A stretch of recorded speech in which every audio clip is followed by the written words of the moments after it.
Hey everyone, this is Edwin Olvera from Edwin Olvera Dance and Creative Services. And in this particular Saturday interview, I get a chance to finally interview my own older brother, Efren Olvera Jr.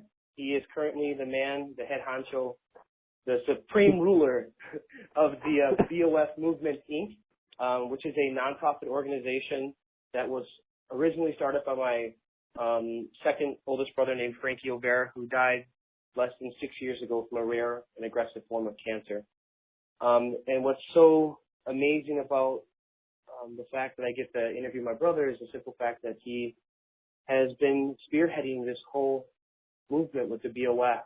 After Frankie had passed on, Efren picked up the reins, and he's really involved so many people to help and spread the mission and the word of what the BOF is all about.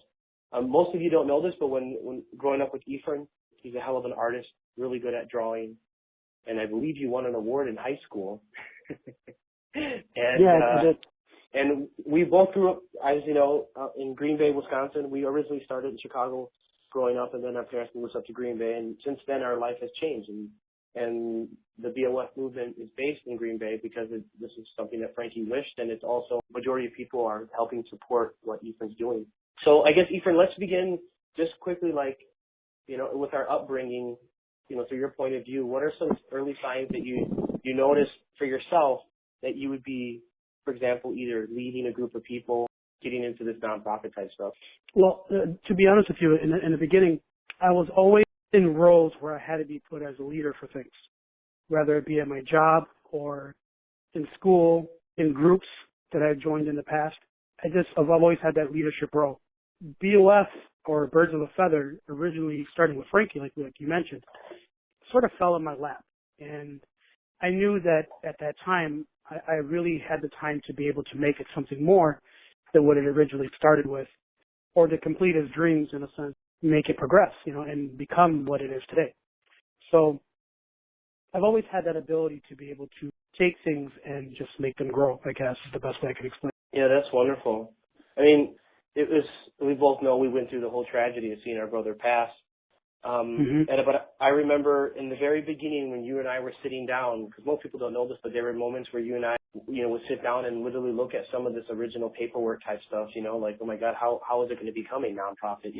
There's so many things that entails, even just looking at like contracts and all this. And then over the weekend, you and I had a chance to actually look at, like, for example, letters of confidentiality for the organization, which is a huge step up from 6 years ago, and we were not sure where the hell it was going to go and what was the wishes, of the organization.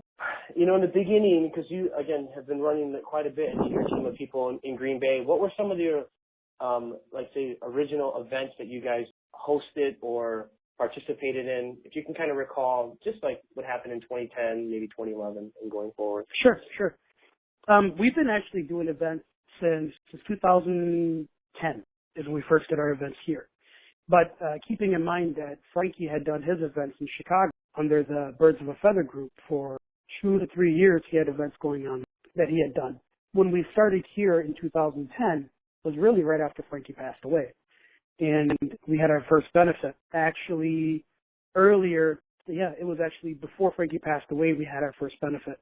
And where Frankie actually DJ'd at. After that benefit and he passed away, it kind of spearheaded us up the ability to be able to do more events because we had so much to work with.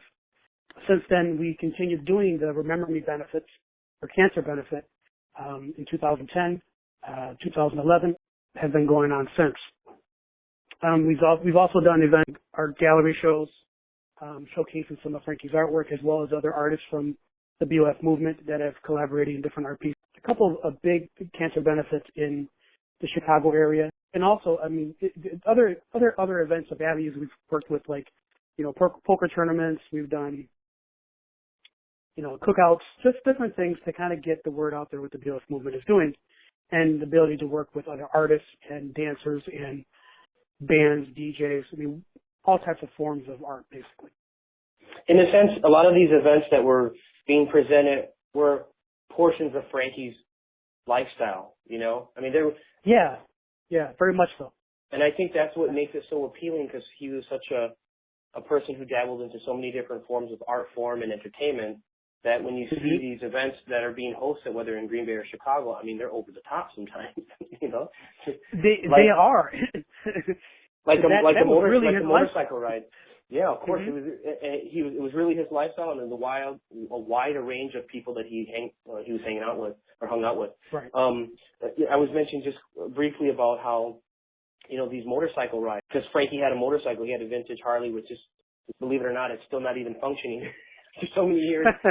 But I think it's something that everyone, you know, gives respects to, because it was one of his bikes that he was so passionate about. He obviously didn't have much time to ride it, but because of that, you guys had a chance to then have these motorcycle rides and stuff. But nevertheless, he has such a strong influence with it that you guys started incorporating the rides as kind of like the opening of the ceremony of that whole day event. And I mean, I was taken back. I think this was like in 2011, 2012 when I saw you guys have that massive ride, and I was just taken back by literally simply the number of motorcycles that were going for the ride together, you know. And it was all because of this movement versus like a team wanting to go to have a hangout. Pretty cool. It is. With Frankie's lifestyle and the way he was able to do things, in the beginning it was really difficult for people to understand why we were combining so many different things together. For instance, like a bike ride along with DJs, or bands playing with an art gallery show. You know, it was really confusing to people. But unless they understand the story behind it, which we do try to explain to them, it made it a lot more bigger because it involves so much more people. The bike ride has something that's been growing every year, and more people now, you know, they see what we're doing and they come to our events and whatnot, but they're always excited to see something new because we're always adding more parts of Frankie to it. And it just keeps growing. It keeps growing to the point where we now have to have an events committee to be able to do these events because it's very time consuming. But yeah, it's grown quite a bit. Ethan, can you share with people listening what happens with some of this money that gets raised for these Remember Me events and benefits and other benefits? All the money that we raise, if it's done in Green Bay, the money stays local. We find networks within the Green Bay community that we can donate to. So right now we have a connection with the Child Life Services over at St. Vincent Hospital, and the money goes to the kids there that can't afford their treatments or need supplies or anything that they need while they're in the hospital. This does go to a department that handles kids with cancer, which is what we're very strong about. And at the same time, depending on what city we're working in, for instance, like Chicago, we donate to the Children's Hospital of Chicago to their oncology department, so the kids can also have the same treatment there. So it helps out not just the kids, but the families as well that are dealing with it in whatever way they need. Wow, that's truly amazing. What was one of the largest amounts that you guys ever were able to give out, to give back to one of these organizations? Was it the one in Chicago, or like when you guys did that? Yeah, the one in Chicago was a big one. I know we donated, I think it was like $4,000 at one time. I mean, keep it in mind that every year we've been able to donate. We have so many smaller events in between that we're able to donate anywhere between $4,000 to $5,000 every event. So it works out pretty good. So we might not be able to have one big event that can raise, let's say, $20,000 to $30,000, but that is our goal, is to be able to become more out there in the communities that can do more bigger events that we'll be able to do that. So that is one of my goals, is to reach that. And I know it's possible. I mean, you really have a heck of a team working with you, you know, participating in those meetings and sharing their thoughts. Because again, you know, the Green Bay community is very different from the Milwaukee community, very different from the Chicago community. It's just as far as interests, habits, you know what I mean, lifestyles. So you're catering to each one, but at the same time, still having a reflection of how Frankie is, which is still the beautiful thing about what you guys are doing, you know? Right, exactly. And then the thing is, too, it's all based on the community you're working with. I mean, I know that for instance, if I did a bigger scale event in the Chicago area, you know, you raise more money. But it's also based on how you put it together and the amount of people you're trying to reach. So my goal every year is to basically surpass the year before. And just like this year, we're looking at having another event in September. and hoping to surpass last year's numbers. So we were kind of just, you have to plan big to make it big, and then have the right people to help you do it. So that's exactly right. Finding a team of people who can help, you know. Mm-hmm. Efren, in the early stages, what was one of the hardest things you guys had to deal with? The hardest things to deal with were trying to make the community or the people that knew Frankie understand that the things we were doing were per Frankie's wishes. Because as being family, you know, I had the pleasure of actually seeing my brother show me the things that he loved, you know, from the music to the artwork to the motorcycles to, you know, he taught me how to ride a motorcycle. So, you know, I got to see that part of him. Just like his private music collection, that he was a well-known DJ, and, you know, not many people would understand that, you know, how can a DJ also be an artist and also be a clothing designer. So all these different aspects of his life really is what makes up the BOF movement, different parts of it. So trying to make the community understand, okay, what is my goal, what is my purpose for the movement, and what are the different things we work with, we really had to think about, okay, how do we entwine all these different things to make up the movement? And that's been the hardest part, is how do you make it all work? And I think we're doing a pretty good job now, but like I've mentioned before, it's all the people you work with and having the right ones doing the right things and, you know, making it progress from there. Yeah, and sometimes, as we both know, it works a little more efficiently when you not always have family members participating to the point where they might have too much of an influence on what they think is right versus like what was actually the mission and the cause. You know what I mean? Because sometimes we all have our own, we have our own preference and what we think is better for that.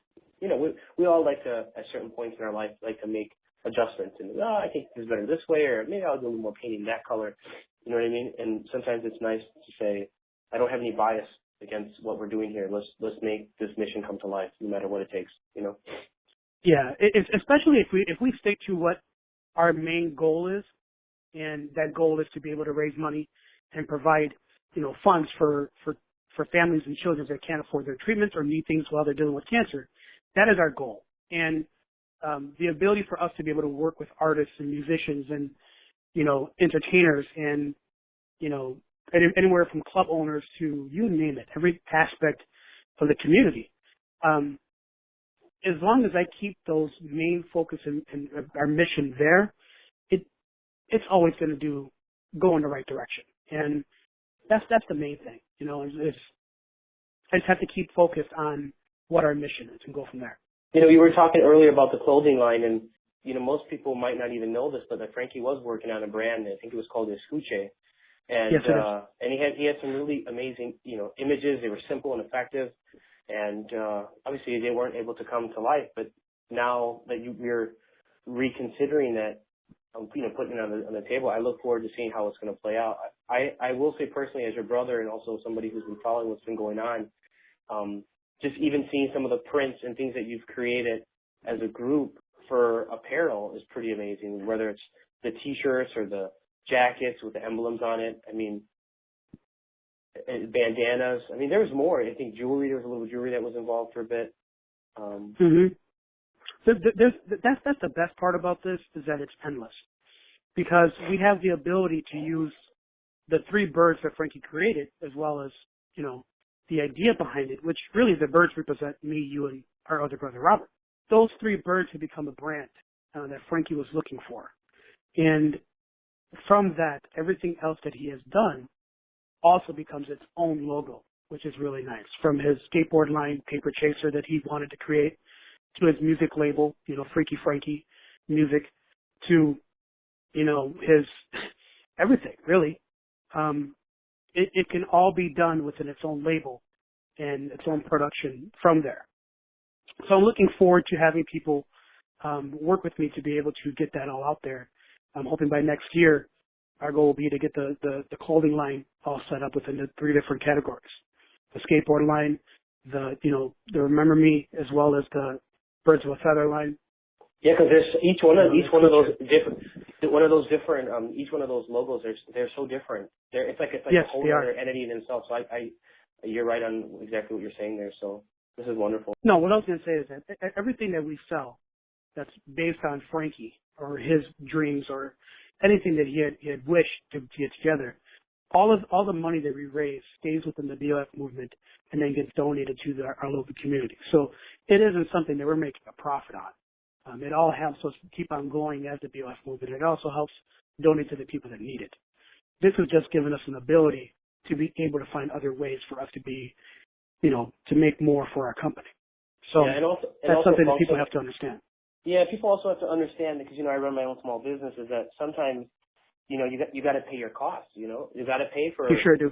bringing people out, or maybe you got to pay for renting the space, or, not everything, even though you're a nonprofit, not everything is donated to you guys. You still have to pay those costs for things. And that takes money. It takes money to make a big event. It does. Yeah, it takes money to get your licenses, and like as of right now, we're working on getting our tax exempt, so that'll help us out quite a bit as well. It's just a matter of playing the waiting game and paying the fees that you got to pay to get everything going, and that all costs money as well. So the overhead is good. Having the ability to have the people that we have on our team, which at this time everybody's doing this pro bono, and everybody's working the hardest they can to be able to make this thing work. I wouldn't be able to do it without them, to be honest. So everybody plays their important part. Yeah, and there have been some people from the very beginning have really done some wonderful work. For example, like Fayanne, and also like her mother Diane.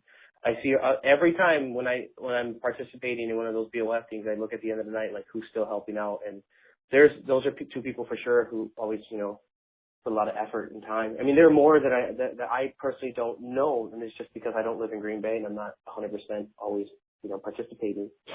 So, Efren, can you share with us what's the event that might be happening for 2016? For 2016, we right now, like I mentioned before, we're putting together an events committee that'll be actually running all of the events for the 2016 and into the future. But in the meantime, we have an event set up in Green Bay, which is going to be at KK Billiards, and it's a very, very big location. We're planning on having a car show during the day, having a car ride / motorcycle ride as well.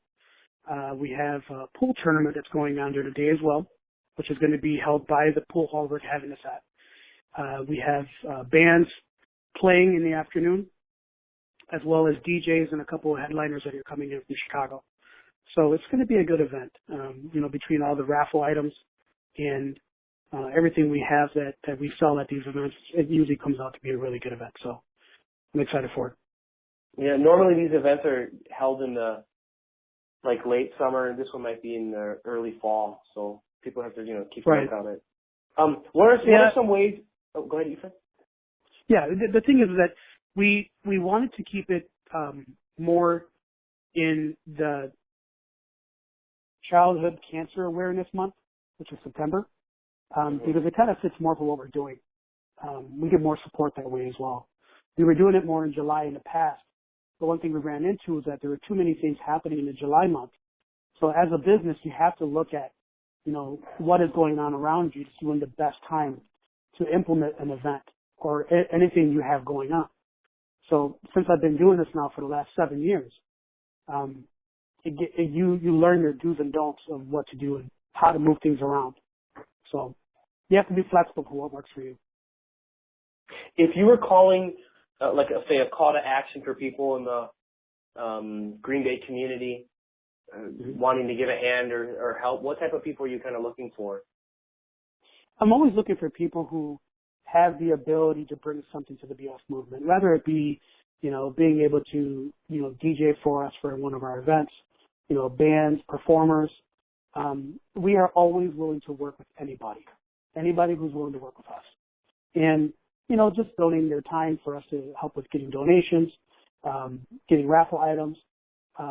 Sometimes we even need somebody just to run around and get things for us, as much as that doesn't seem like it's important. It really is. Basically a personal assistant. Yeah, sometimes we need that too. But, the main thing is the ability to work with, like I said before, all walks of life.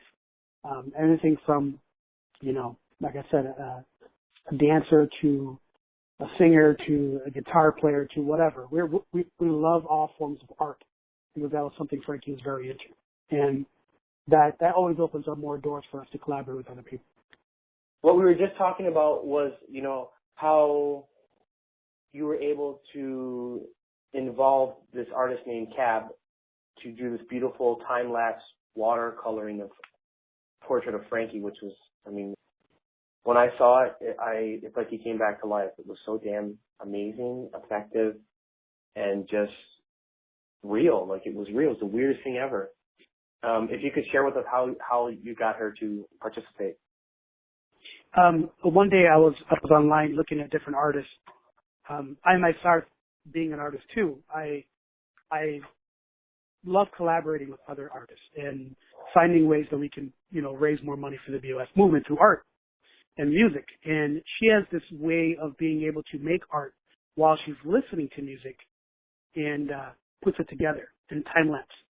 So when I talked to her about Frankie and his mission and what he was doing and how I continue on with it, she asked more questions on how she could help, and I gave her the idea. And I did not know she was going to make that piece, but when we did get it, it was amazing. It was really, really cool to see how she took his essence and put it into a watercolor painting in time lapse. It was really neat. I know, and there was a song that was playing, I couldn't remember, and man, when I first started watching, I got incredibly emotional because I'm like, God, he's being revived. There's a resurrection from the picture. Right, exactly. Oh, well. Efren, I won't keep you for your time, as you know, we're both busy people, but what are some of the best ways people can find out about the BOF movement online or in social media?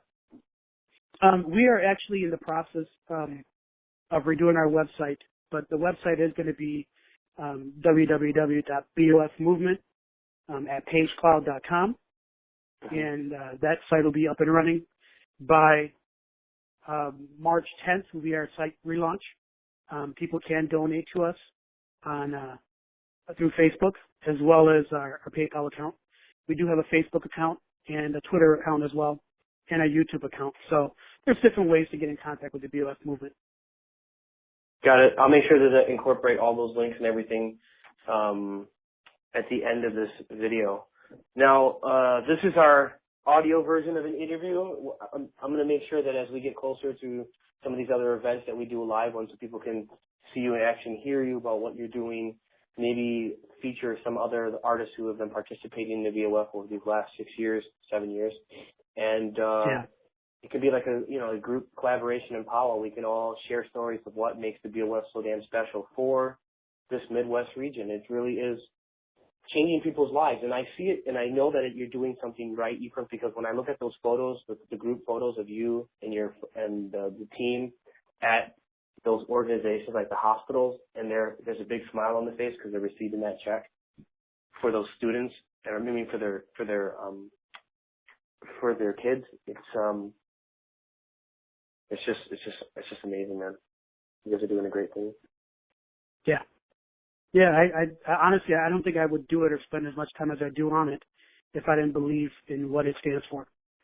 And I'm just happy that I'm able to do it. I mean, I hope that one day somebody else will pick up the torch and move on with it, So yeah. Thanks for interviewing me. I really appreciate it. Yeah, no worries, Efren. It was a pleasure, and we'll see each other soon, okay? Sounds good. Thank you.